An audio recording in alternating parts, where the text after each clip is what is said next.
ये बड़े ही फैसिनेटिंग तथ्य हैं। आइए जरा यहां पर दिखाएं आपको कुछ चीजें जो हमारे सामने हैं। वुहान लैब का जो मिलिट्री कनेक्शन है उसके खुलासे हम कर रहे हैं। जरा प्ले करें इसको यहां पर।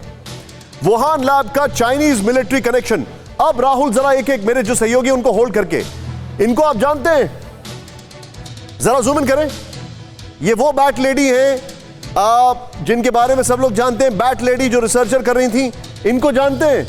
ये चाइनीज आर्मी के टॉप रिसर्चर हैं। Wow wow. वेल, ये दोनों मिलके क्या वाओ कर रहे थे ये हम जानने की कोशिश करेंगे। आइए जरा आपको दिखाते हैं। यहां पर द मेल में छपी रिपोर्ट के मुताबिक, यहां पर मैं आपको दिखा रहा हूं वुहान लैब का मिलिट्री कनेक्शन।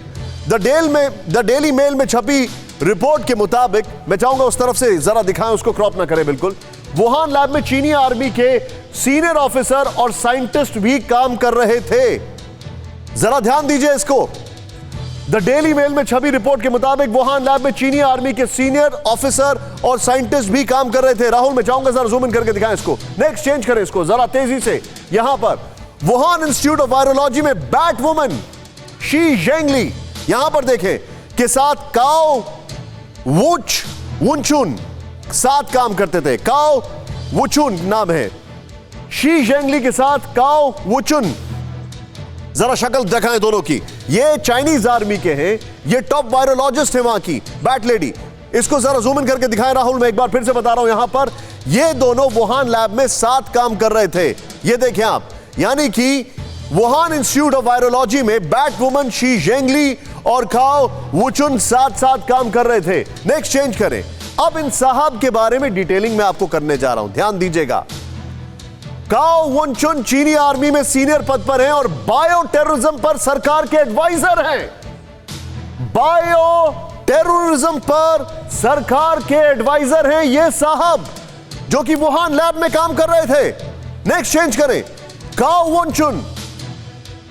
वुचुन जो है वो पीएलए की एकेडमी ऑफ मिलिट्री साइंसेस का रिसर्चर है और दूसरे मिलिट्री साइंटिस्ट के साथ भी काम करता है। ये रिसर्चर है पीएलए की military academy of military sciences का, और ये काम कर रहा था। सोचिए आप। नेक्स्ट चेंज करें यहां पर बड़ा तेजी से। काओ वुचुन वुहान लैब की एडवाइजरी टीम में भी शामिल है। वुहान लैब की एडवाइजरी टीम में यह आदमी शामिल है। अभी आप देखिए क्लाइमैक्स इसमें क्या हो रहा है। शी जेंगली को देखते रहे। नेक्स्ट चेंज करें। कोरोना से लड़ने के लिए वुहान गई मिलिट्री टीम और वैक्सीन तैयार करने वाली टीम का भी प्रमुख सदस्य था काओ वुचुन। यही आदमी था जो कोरोना से लड़ने के लिए वुहान टीम गई, उसमें भी था। वैक्सीन जो बन रही थी उसमें भी था। यह था वो आदमी और ये काम कर रहा था वुहान लैब में। अब जरा ध्यान से सुने आप। बैट वुमन शी जेंगली को जनवरी 2021 में advance worker of Chinese academy of sciences का पुरस्कार दिया गया। यह शी जेंगली को पुरस्कार दिया गया। अब आएगा क्लाइमैक्स, ध्यान से देखें। चेंज करें इसको। हैरान करने वाली बात यह है कि शी जेंगली ने वुहान लैब में चीनी सेना के काम करने का दावा सिरे से खारिज कर दिया। सिरे से खारिज कर दिया इन्होंने कि हम तो काम ही नहीं कर रहे हैं वहां पर। मतलब चाइनीज आर्मी काम नहीं कर रही। राहुल, सिर्फ इस ग्राफिक्स के साथ यह रेवलेशन मैं आपको करना चाह रहा था कि ये काओ जो साहब हैं कैसे इन्वॉल्व हैं। सीधे मैं चलूंगा यहां पर। मेरे साथ जनरल गुरमीत मौजूद है। Sir, your quick take. Sir, इसमें अब क्या छुपाने की बात है? चाइनीज मिलिट्री वहां पर काम कर रही थी। This is proven now. Nishant ji, आपने बिल्कुल ठीक कहा। देखिए, अभी जो एविडेंस आए हैं और जिस प्रकार आपने जो माइक पॉम्पियो का एविडेंस बताए हैं, उन्होंने खुद कहा है कि खास एविडेंस है इस बात के कि ये वुहान लैब से पहली बात ये एस्केप हुआ। दूसरा, वो गेन ऑफ फंक्शन रिसर्च कर रहे थे, मतलब कि किस प्रकार से इस वायरस को और भी वैल्यूलेंट बनाया जाए, और भी खतरनाक बनाया जाए। और उन्होंने कहा कि सीक्रेट मिलिट्री रिसर्च हो रही थी वुहान लैब के अंदर में, और WHO को उन्होंने रिफ्यूज किया कोई भी इस जगह के एक्सेस और इंफॉर्मेशन के बारे में। देखिए, एक बात पक्का है, अभी धीरे धीरे जो सच है वो सबके सामने में आ रहा है और एकदम एविडेंस और डॉक्यूमेंट के साथ में आ रहा है। सर गुरमीत साहब, मैं आपसे एक चीज जानना चाहूंगा, क्योंकि आपने अमेरिका में भी सर्व किया है। मैं आपसे सीधे एक चीज जानता हूं। मेरे लिए सबसे हैरान करने वाली बात यह है कि यह भारत के लोगों को हैरान कर सकता है, लेकिन अमेरिका को पता है, डेली मेल को पता है कि उस लैब में चाइनीज आर्मी के लोग एकदम इन हैंड काम कर रहे हैं, और उस लैब को NIH, अमेरिका की संस्था, फाउची जिसके अध्यक्ष हैं, वो स्पॉन्सर कर रही है $3.7 मिलियन। बिल्कुल निशांत जी, आपने बिल्कुल ठीक कहा है। यूएस इनकी मदद कर रही थी एक लेवल तक। अगर आप बायोलॉजिकल वॉरफेयर कन्वेंशन के डॉक्यूमेंट्स के अंदर में जाएंगे तो ये क्लियर पता चलता है कि अमेरिका को इस रिसर्च के बारे में पूरा पता था।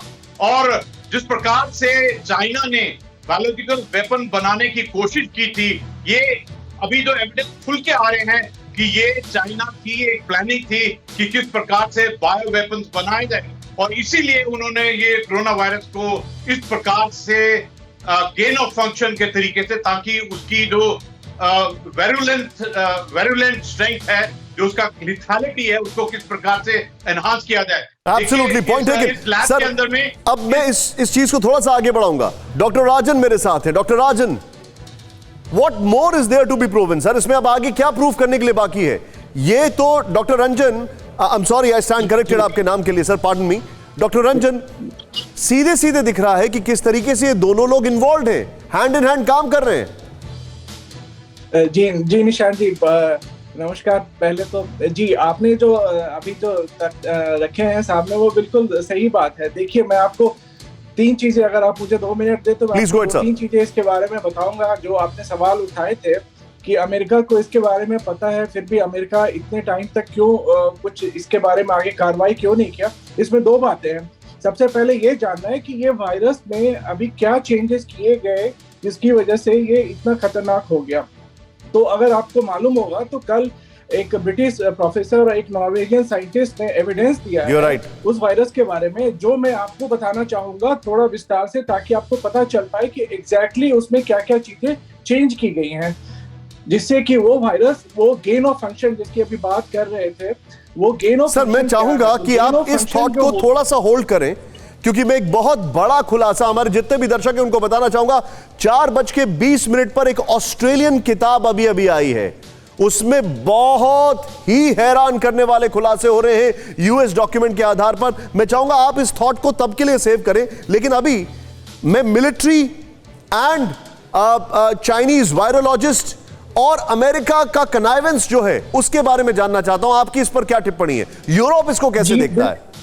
देखिए, जो जिस बैट वुमन की आप बात कर रहे हैं, उनके बारे में बहुत पहले से पता है कि वो बैट पे रिसर्च कर रही थी, बैट वायरस में। और जब वो रिसर्च कर रही थी तो उन्होंने ये बताया था कि हम बैट की इम्यूनिटी पे स्टडी कर रहे हैं, ताकि हमको ये पता चल पाए कि वायरस जो है बैट में इम्यून कैसे रहता है, और उस इम्यूनिटी के आधार पे हम ह्यूमन में इम्यूनिटी डेवलप करेंगे। उन्होंने बहुत सारे टॉक्स दिए हैं यूएस में, और कहीं ना कहीं इसी स्टडी के तहत उन्होंने गेन ऑफ फंक्शन पे काम किया, ताकि ये बैट से सीधा इंसानों में आ सके। क्योंकि आपको पता होगा अभी तक इसका कोई इंटरमिटेंट होस्ट नहीं है। जब कोई इंटरमिटेंट होस्ट नहीं है तो सर, यही तो बड़ी बात है। मैं आपसे यही जानना चाह रहा हूं डॉक्टर साहब कि जो WHO की टीम गई चाइना, उसको ये प्रूफ ही नहीं मिल पाया कहीं। सर, उन्होंने ये कह दिया कि लैब से लीक नहीं हुआ, बट उनके पास कहीं से भी ये एविडेंस नहीं आया कि ये वेट मार्केट से लीक होकर, मतलब फ्रॉम एनिमल और फ्रॉम बर्ड्स और फ्रॉम वेट टू ह्यूमन, उनके पास इसका भी कोई प्रूफ नहीं है। एग्जैक्टली वही मैं आपसे कह रहा था कि क्योंकि चाइना, जब ये WHO की टीम गई थी तो उनको जो पहले पेशेंट थे, जो इन्फेक्टेड पेशेंट थे, उनका डेटा उनको चाहिए था, क्योंकि उस डेटा के आधार पे आप इस्टेब्लिश कर सकते हैं कि उन पेशेंट का वेट मार्केट से कनेक्शन था या नहीं था। अगर वेट मार्केट से कनेक्शन इस्टेब्लिश होता तब आप कह सकते थे कि कहीं ना कहीं है। लेकिन आपको एक बात मैं और अभी बताना चाहूंगा कि अमेरिकन सेनेट ने बोला है कि जितने भी वेट मार्केट में एनिमल्स हैं उसमें किसी भी कोरोना वायरस का इन्फेक्शन नहीं पाया गया, और यहाँ तक उन्होंने ये बताया है कि अगर उनको हम रीइंफेक्ट करने की कोशिश करते हैं तो वो कोरोना वायरस उन वेट एनिमल्स में रीइंफेक्ट होना बहुत मुश्किल है। फिक्र आपकी, सोमवार से शुक्रवार रात 9 बजे सिर्फ TV9 भारतवर्ष पर।